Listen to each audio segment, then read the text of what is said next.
dans laquelle on va parler d'un sujet d'actualité puisqu'il fait soleil. On va parler d'un sujet d'été. Comment faire pour perdre du poids en plein été quand les apéros, les grillades, etc. se présentent à nous. Alors aujourd'hui, je vais vous donner quelques conseils pour faire les bons choix et pour réussir à perdre du poids pendant l'été. Parce que oui, même en plein été, il est possible de perdre du poids et je sais que vous en êtes capable. Alors c'est parti, on commence et nous allons attaquer par les entrées durant les apéros. Arrivé l'été, c'est vrai qu'on a tendance à sortir en terrasse avec des amis ou avec de la famille. Et bien souvent, on commence à se jeter sur la nourriture dès l'entrée qui arrive. Qu'est-ce qu'on retrouve parmi ces entrées? Eh bien, souvent des choses très riches, peu intéressantes, riches en graisse et en glucides. Parmi elles, on va compter les pizzas, les feuilletés, les friands, mais pas que, il y a aussi les chips, les biscuits apéro, etc. Et n'oublions pas aussi la charcuterie, le saucisson avec un morceau de pain blanc et du beurre, bref, tout ce qui est idéal pour perdre du poids, vous l'aurez compris. Mon but ici est de vous donner des alternatives qui sont intéressantes et qui permettent de vous apporter de bons nutriments. Ainsi, vous pouvez favoriser durant l'entrée de vos apéritifs des olives, des oléagineux non salés comme les noix, les amandes, etc. Parce que même si les olives et les noix vont être très caloriques, elles apportent de meilleures choses qu'un morceau de saucisson par exemple. On peut aussi faire des crudités en entrée. Couper des bâtonnets de courgettes, de carottes, les tremper dans une sauce au fromage blanc par exemple. On peut aussi faire griller des pois chiches et les assaisonner avec du paprika. Pour tout ce qui est à tartiner, on peut favoriser les houmous, le guacamole sur des tranches de pain complet ou de céréales pour avoir plus de fibres et du coup avoir de meilleurs nutriments. Puis ensuite, il y a les plats principaux. Bien souvent, la praticité, c'est de faire une grillade. Et bien, sachez que les grillades sont intéressantes pour la santé parce que c'est des modes de cuisson qui ne nécessitent pas de matière grasse. Ainsi, vous pouvez tout à fait avoir un plat principal de grillade qui est tout à fait intéressant et qui constitue un repas complet. Par contre, au niveau des choix des viandes, il va falloir favoriser tout ce qui est viande maigre.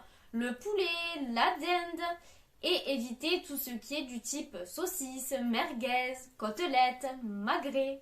Et vous pouvez même faire cuire du poisson au grill, c'est super bon, par exemple des gambas grillées, un filet de dorade en persillade, bref, que des choses intéressantes et nutritionnellement bonnes pour votre perte de poids.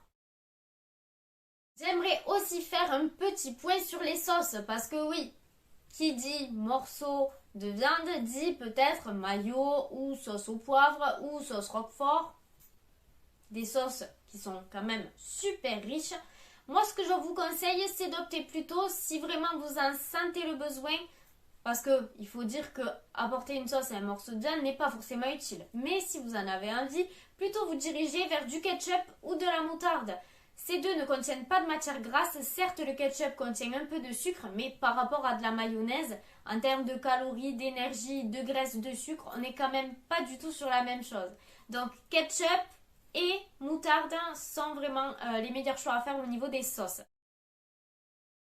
Pour accompagner un morceau de viande et faire un repas complet, vous pouvez très bien associer à ce morceau de viande une salade par exemple. Une petite salade composée de pâtes ou de riz avec des légumes à l'intérieur, des tomates, de la salade, des olives, une petite sauce vinaigrette. Et si vous êtes un grand fan de frites, n'hésitez pas à faire des frites de patates douces avec une cuisson au four, avec quelques herbes de Provence, du sel, du poivre, vous allez vous régaler. Du coup, inversement, on va essayer de diminuer la quantité de frites, de chips qui vont accompagner ce type de repas parce que pour le coup, ça va faire une explosion de calories. Les chips, on le sait très bien, on commence à en manger un, on a envie de finir le paquet. Donc voilà, vraiment essayer de favoriser tout ce qui va être salade, verte ou composée et frites de patates douces. Concernant les desserts, arrivé l'été, peut-être que vous avez envie de manger des tartes fruitées ou que vous avez envie de manger des glaces, des crèmes glacées. C'est pas forcément la bonne option. Déjà, le dessert n'est pas indispensable, Mais si vous en avez envie, moi ce que je vous conseillerais de faire, c'est de vous diriger plutôt vers tout ce qui va être sorbet. Parce que 2 boules de sorbet sont bien moins caloriques que 2 boules de glace au chocolat, par exemple. Et sinon, vous pouvez opter pour une salade de fruits frais. Par exemple, un mélange de fraises avec des framboises, de pêche avec des fraises.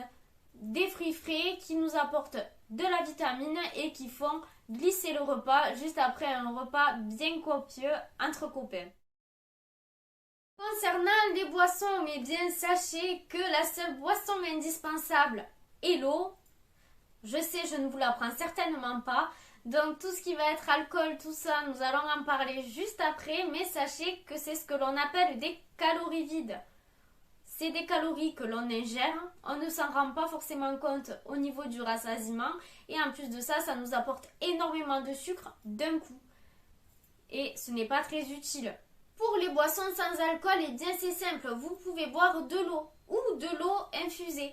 Par exemple, vous pouvez faire tremper des fruits rouges dans de l'eau avec un peu de citron vert. Cela va aromatiser votre eau, faire une eau qui est dite infusée et vous allez vous régaler. Ça apportera plein de fraîcheur. Vous pouvez ajouter des glaçons, de la menthe fraîche, du basilic. Voilà. Et sinon, après, vous avez les options eau gazeuse comme le Perrier avec une petite tranche de citron. C'est sympa aussi. Pour ce qui est des alcools, eh bien sachez qu'il y en a des plus caloriques que d'autres, mais encore une fois, comme je vous l'ai dit juste précédemment, ce sont des calories vides qui ne nous apportent rien d'intéressant. Au niveau des alcools, parmi les moins caloriques, on va retrouver le cidre, le vin, la bière. Et parmi les plus caloriques, eh bien, on va surtout trouver les alcools dans lesquels on va mettre un diluant. Par exemple, la vodka coca. Parmi les plus caloriques aussi, on va retrouver tout ce qui va être cocktail. Souvent, par exemple, dans les mojitos, on va ajouter du sucre de canne en très grande quantité, puis on va avoir l'alcool et puis à la fin on se retrouve avec un cocktail qui est méga calorique et super sucré. Donc voilà, vraiment tout ce qui est cocktail dans lesquels on peut rajouter du sucre, dans lequel on peut rajouter des sirops et tout ça, ce n'est vraiment pas forcément la bonne option à faire quand on cherche à perdre du poids. Afin d'appuyer mes propos, je vais vous présenter une image sur laquelle nous allons voir les différentes calories que l'on peut retrouver dans différents alcools juste ici. Et du coup, vous comprendrez rapidement quels sont les meilleurs choix à faire. Cette vidéo est à prendre avec beaucoup de bienveillance. Bien sûr, si vous avez envie de faire un apéro avec vos proches et de prendre un cocktail, un morceau de saucisse avec des chips, puis des biscuits apéro en entrée et en dessert, des profiteroles au chocolat, vous pouvez le faire. Le but de cette vidéo est vraiment de vous apporter les meilleurs conseils et les meilleurs choix en termes de santé que vous pouvez faire et qui vous aideront vraiment à poursuivre votre perte de poids durant l'été. Sur ce, cette vidéo est maintenant terminée. J'espère avoir fait un petit peu le tour de tout ce que je pouvais aborder concernant les apéritifs. Et j'espère que vous l'avez remarqué, je m'étais habillée comme un soleil pour faire cette vidéo. Oui, parce que même si on est en avril, les beaux jours arrivent et moi perso, j'ai l'impression qu'on est en été. Bref, j'espère que cette vidéo vous aura plu. En tout cas, moi j'ai pris beaucoup de plaisir à la réaliser. On se dit à la semaine prochaine pour un tout nouveau sujet et pendant ce temps-là, prenez soin de vous et profitez du beau temps. À bientôt! Et n'oubliez pas de liker, commenter, partager, s'abonner et cliquer sur la petite cloche pour être alerté des prochaines vidéos. À bientôt!